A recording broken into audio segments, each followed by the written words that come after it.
All right, so today we're going to talk about one of the most underrated programs in college football. I like to call them the 2.5 men of college football because they're so underrated. They are the Utah Utes. Now, Utah is one of those teams that I feel like everyone forgot about last year because they were injury-riddled and they were very depleted. The quarterback, Cam Rising, blew out his knee in the Rose Bowl against Penn State earlier in 2023, so he didn't play at all in the 2023 and 2024 season. And their tight end and Cam Rising's favorite target, Brant Keith, he tore his ACL and missed last year as well.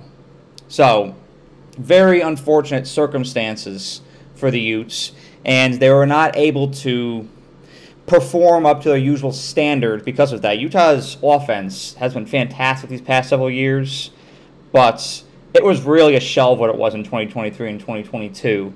Just because a lot of their playmakers just weren't on the field, they were injured.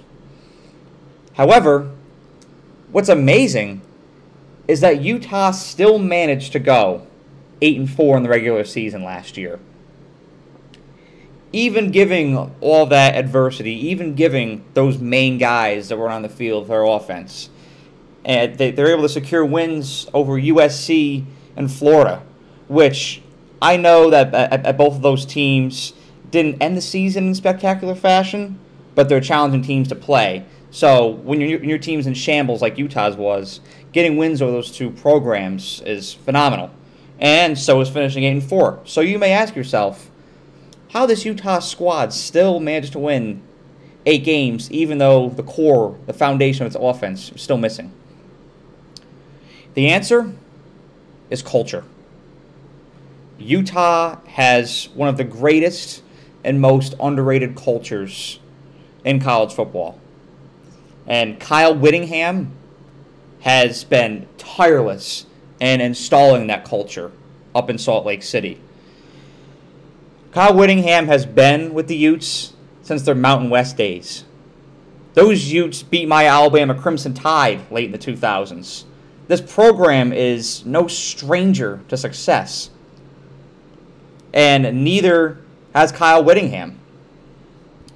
He's built a culture in Utah that's durable and can withstand adversity. And if I'm to make a comparison, their culture reminds me of what Mike Tomlin has built in Pittsburgh. Because you've seen so many years where it seems like everything is just falling apart in Pittsburgh. You just saw it last year, going through different quarterbacks, having to fire a defensive coordinator, or offensive coordinator halfway through the season, Matt Canada.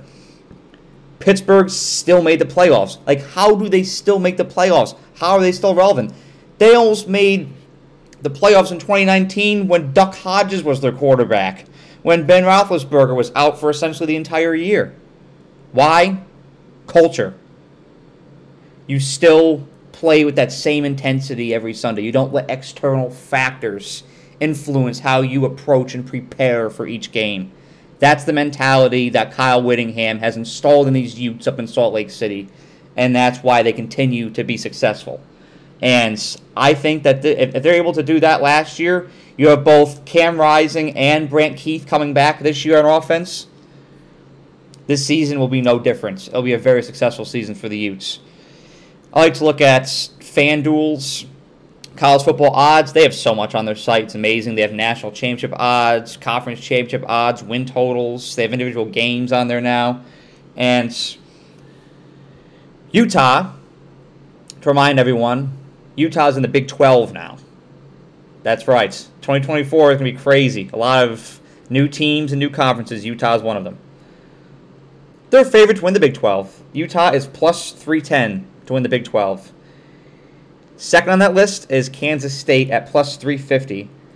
And then there's a huge drop down to the Kansas Jayhawks at plus 750.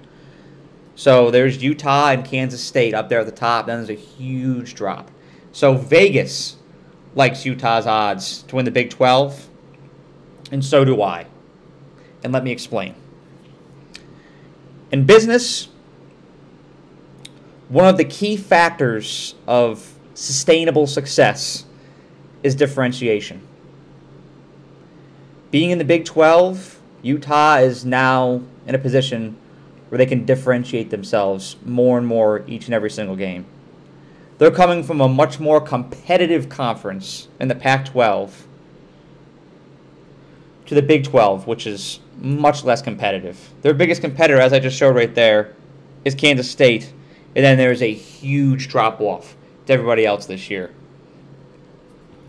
And to put it into perspective, in that highly competitive conference, where Utah was going up against explosive offenses like USC, Oregon, Washington last year,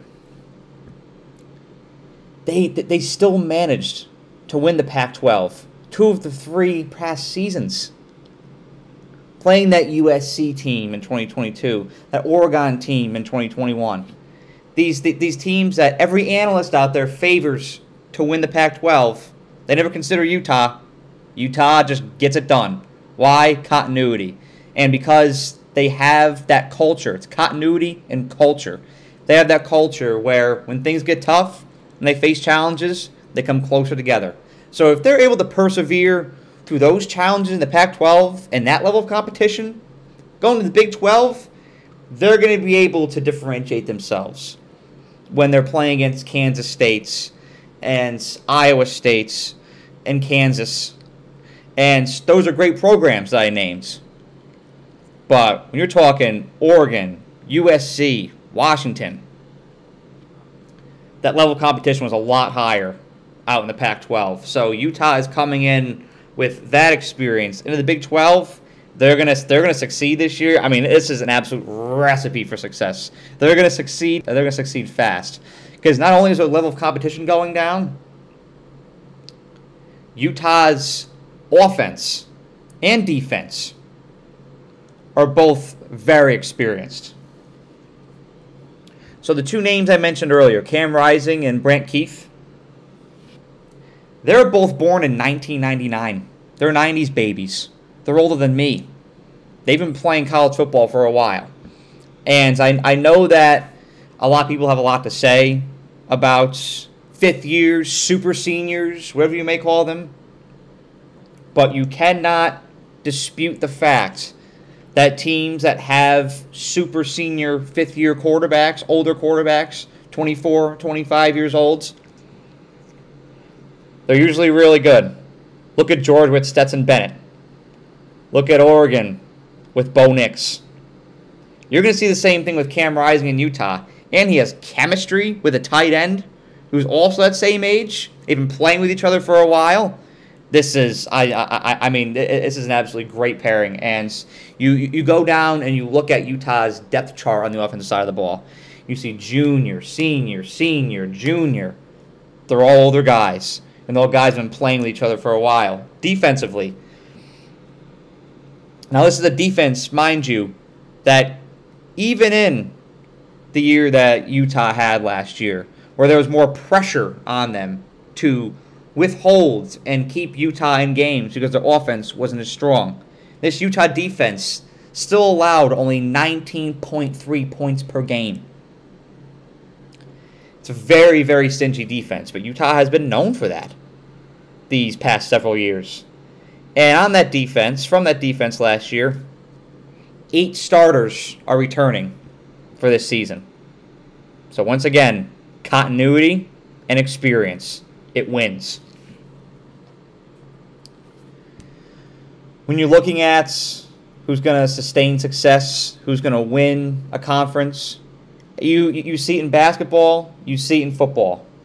Those teams that have players returning, that has a coach who has built a phenomenal culture, you have experience, you have continuity, and you pair those things together, it's an absolutely dynamic combination.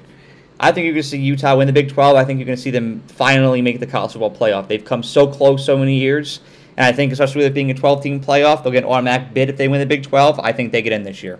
I'm saying it right now. I think you see Utah in the playoffs. And I think that'll be fantastic for that program. But you have experience and you have continuity. And you pair that with a differentiation that Utah is going to be able to achieve and still going from the highly competitive Pac-12 to the less competitive than the Pac-12 has been Big 12. I believe you have a conference champion this year. and I can't wait to see it. Have a great day. Thank you so much for watching this video. I really appreciate you and the time that you took out of your day to watch the video. And if you enjoyed it, please be sure to like the video and share it, as well as subscribe to The Era. The more likes and subscribers I get on this channel, the more resources I can attain, and the more resources I can attain, the more value I can provide to you, the viewer. And that is how I show my appreciation for you, for the time that you devote to watching my videos. So thank you so much, and have a great day.